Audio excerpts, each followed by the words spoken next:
America ने शायद सोचा नहीं होगा कि हिंदुस्तान के वजीर खारजा एस जयशंकर उसी की जमीन पर जाकर उसे ही फटकार लगाएंगे।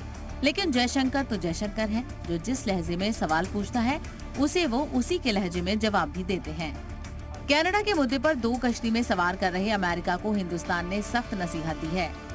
वॉशिंगटन में प्रेस कॉन्फ्रेंस के दौरान जयशंकर ने कहा, इजहार राय की आजादी पर हिंदुस्तान को कोई मुल्क नसीहत न दे। उन्होंने एक सवाल के दौरान पलटकर पूछ लिया कि हिंदुस्तान के साथ जो हो रहा है वही अगर दूसरे मुल्क के साथ होता तो वो क्या करता। उनका इशारा अमेरिका समेत मगरबी ममालिक की तरफ था, जो हर मामले में इजहार राय की आजादी का नाम लेकर बिन बुलाए कूद पड़ते हैं।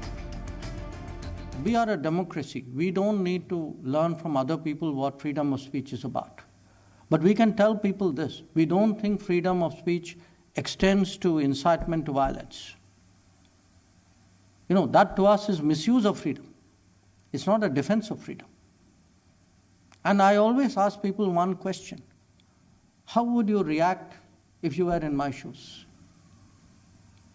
If it was your diplomats, your embassies, your people, what would be your reaction? Canada से जारी तनाज़े के बीच अमेरिका के वजीर खारजा और हिंदुस्तानी वजीर खारजा एस जयशंकर की मुलाकात हुई। इस मुलाकात के बाद एंटनी ब्लिंकन ने उम्मीद जताई कि कनाडा और हिंदुस्तान इस मामले को सुलझाने के लिए मिलकर काम करेंगे। Very concerned about the allegations that have been raised by Canada, by Prime Minister Trudeau. We have been in close contact with Canada about that, and at the same time we have engaged with the Indian government and urged them to work with Canada on an investigation. And I had the opportunity to do so again in my meeting yesterday with Foreign Minister Jaishankar.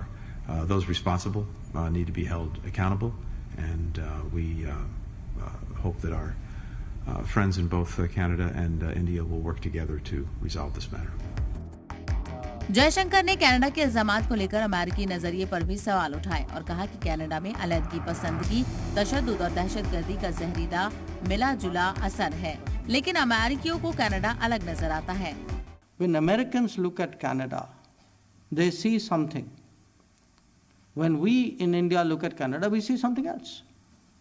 And that's part of the problem.